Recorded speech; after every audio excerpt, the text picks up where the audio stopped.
Whether it's wolves, aliens, or rampaging kaiju? I think that's actually a carnivorous wombat of unusual size. It seems sheep are always on the menu for some kind of villain. But there's safety in numbers, and barring that, we've got a game this week that suggests hiding sheep in plain sight with some clever misdirection.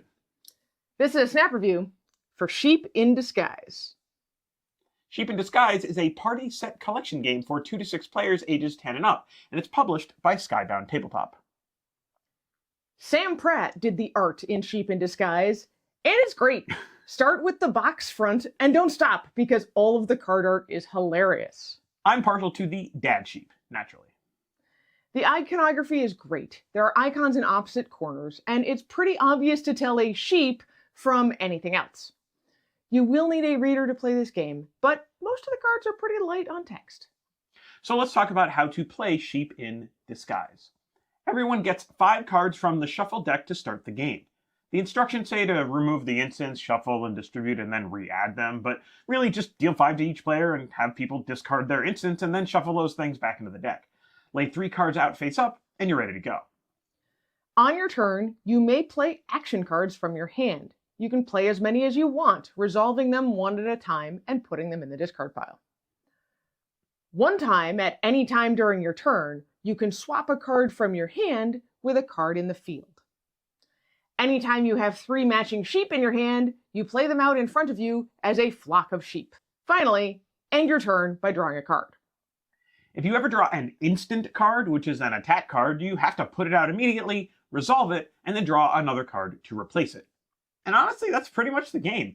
You need to collect a certain number of flocks of sheep to win, depending on your player count. There are 5 flocks in a 2 or 3 player game, 4 flocks in a 4 player game, and just 3 flocks if you have more players. Of course, if you get the flock of golden sheep, you immediately win the game. There are a few more details, like what the different action cards are and what they do, but we'll let you find those out for yourself. So what did we expect from this game? Well, I expected it to be simple and goofy. First of all, you can tell immediately from the front of the box that everything wasn't exactly serious and sober in a game of Sheep in Disguise. We mentioned the art was done by Sam Pratt. He makes the webcomic Russell Jimmy's. It's a pretty irreverent webcomic. Aren't they all? I mean, yes. So I expected some of the humor might be a little bit rough. I did not have high hopes for this game. This art style tells me that this is a dumb game for big kids, and I don't have a lot of patience for that. So what surprised us about this game? Well, I mentioned the humor might be rough. It's not! The game is totally clean, and honestly, it's pretty funny to see all the different kinds of sheep in this game. Sheep in Disguise is a light family game with just a little bit of take that. We did have some hurt feelings when players would expose another player's sheep, which meant that they were abducted when an attack card was played, but the game is light and it moves quickly enough that we could pretty much get past that. The art is silly, like we said, and the idea is simple enough that Sheep in Disguise does play well for a family even with younger kids, as long as they can read, or they can keep enough kind of card pictures in their head to remember what all those special cards do.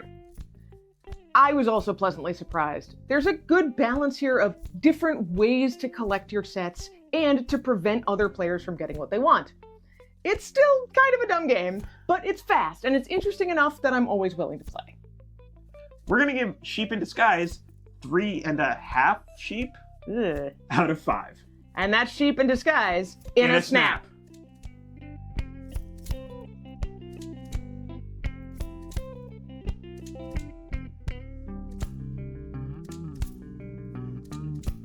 Technically, this is a carnivorous wombat of unusual size. Fantastic.